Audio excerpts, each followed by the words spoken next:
Bismillahirrahmanirrahim. Assalamu alaikum students. Welcome to your video lesson for English. How are you everyone? I hope and I pray कि आप सब खैरियत से होंगे. So students, as you know, हम अपना grammar work complete कर रहे हैं. Grammar work में आज हम करेंगे present indefinite tense का interrogative case.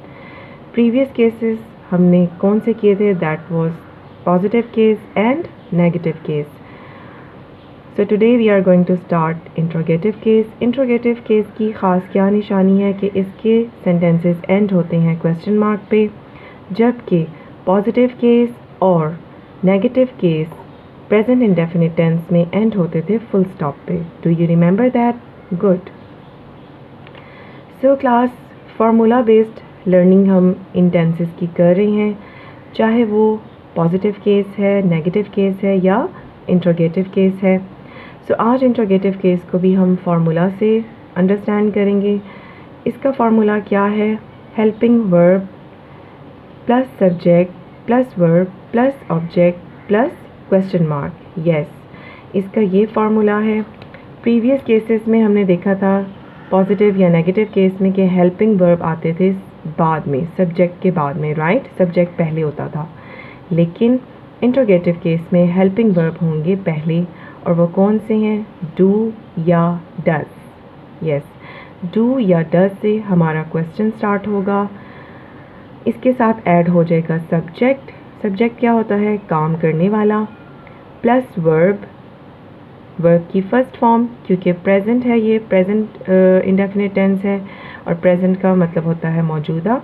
सो मौजूदा वक्त में या प्रेजेंट इंडेफिनिट टेंस में वर्ब की फर्स्ट फॉर्म यूज़ होती है. And verb is an action या काम, प्लस ऑब्जेक्ट जिस पर काम किया जाता हो, प्लस क्वेश्चन मार्क, सवालिया निशान. ये आपने याद रखना है कि इसका हर सेंटेंस क्वेश्चन मार्क पे एंड होगा.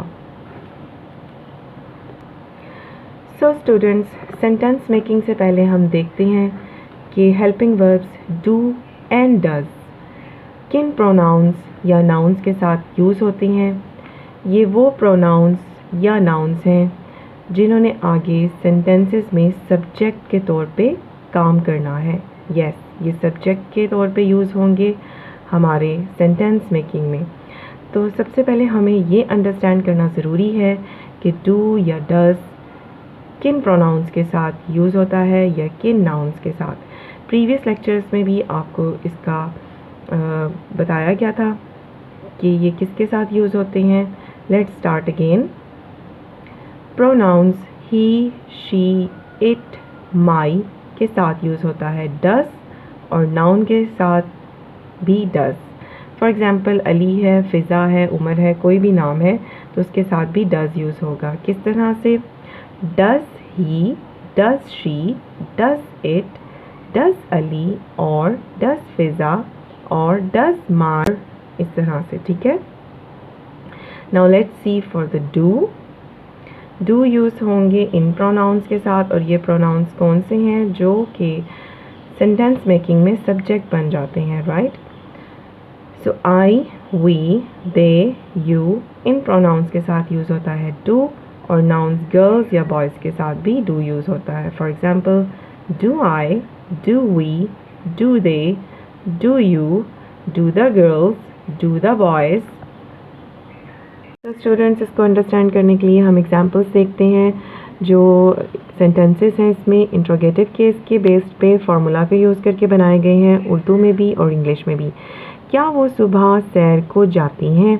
अब देखिए, उर्दू में भी इसका जुमला स्टार्ट हो रहा है क्या से और एंड हो रहा है क्वेश्चन मार्क से, यानी सवालिया निशान. और जाते हैं से हमें पता चल रहा है कि यहाँ पे प्लूरल सब्जेक्ट है, यानी एक से ज़्यादा पर्सन की बात हो रही है. तो अगर सब्जेक्ट प्लूरल है और यहाँ पे वो भी शो हो रहा है, यानी वो भी लिखा हुआ है, तो हमारा क्या सब्जेक्ट होगा? दे. यस, दे. दे को हम यूज़ करके किस तरह से अपना क्वेश्चन बनाएंगे? दे के साथ यूज़ होगा do as a helping verb. Do they go for a walk in the morning. अब देखिए, हमारा सेंटेंस जो है वो कंप्लीट हुआ इंग्लिश में और एंड हुआ क्वेश्चन मार्क पे, क्योंकि इंट्रोगेटिव केस है. सो डू यहाँ पे हेल्पिंग वर्ब है, दे है यहाँ पे subject, go is verb, walk भी यहाँ पे वर्ब है क्योंकि एक्शन शो कर रहा है, और मॉर्निंग क्या है, ऑब्जेक्ट। सो इस तरह से ये देखिए हमारी एग्जाम्पल वो कंप्लीट हुई। और आपने ये चीज़ याद रखनी है कि दोनों सेंटेंस चाहे उर्दू में है चाहे इंग्लिश में, एंड हुआ है उनका क्वेश्चन मार्क पे। मैं अपना वक्त ज़ाया करती हूँ। अब यहाँ पे क्या से फिर शुरू हुआ क्योंकि ये सवालिया जुमला है। मैं यहाँ शो कर रहा है सब्जेक्ट को आई, और आई के साथ यूज़ होता है do. You can see, so do I waste my time, question mark.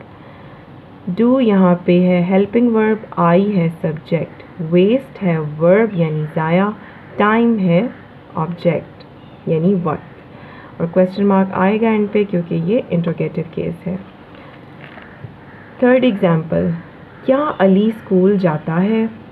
अब यहाँ पे देखें, अली है सब्जेक्ट और अली है नाउन भी, तो अली के साथ कौन सा हेल्पिंग वर्ब यूज़ होगा, डज। तो हम स्टार्ट करेंगे, does Ali go to school. Does यहाँ पे हेल्पिंग वर्ब है, अली है subject, go is verb and school is object. Last example, क्या तुम सच बोलते हो। अब यहाँ पे क्या के साथ तुम है, तुम शो कर रहा है सब्जेक्ट यू को, और यू के साथ यूज़ होगा helping verb do. So let's start, do you speak truth. Do है यहाँ पे हेल्पिंग वर्ब, यू है सब्जेक्ट और स्पीक है वर्ब, वर्ब की first form, and truth is object. So class, ये देखिए हमने 4 एग्जाम्पल्स की हैं with Urdu sentence and English, और हमने देखा कि हर सेंटेंस एंड हुआ क्वेश्चन मार्क पे बिकॉज इट्स इंट्रोगेटिव केस। और आपने भी इस फार्मूला को यूज़ करके इसकी प्रैक्टिस करनी है। प्रीवियस जो लेक्चर्स गए हैं उनको अच्छे से वॉच करें, अंडरस्टैंड करें, and as I told early कि टेंसेस गेम की तरह हैं, इनका जैसे गेम्स में लेवल्स होते हैं, इनके भी लेवल्स हैं जो कि बहुत ज़्यादा इंटरेस्टिंग हैं। और ये सेंटेंसेस वो सेंटेंस हैं जो मैंने नेगेटिव केस में यूज़ किए थे। ये मैंने इसलिए यूज़ किए हैं यहाँ पे इंट्रोगेटिव केस में इनको चेंज किया है ताकि आपको कंपैरिजन पता चल जाए कि नेगेटिव में ये सेंटेंस कैसे के थे और अब इंट्रोगेटिव में क्या चेंज आया है। सो क्लास, अपना बहुत ख्याल रखिएगा। टिल देन, अल्लाह हाफिज़।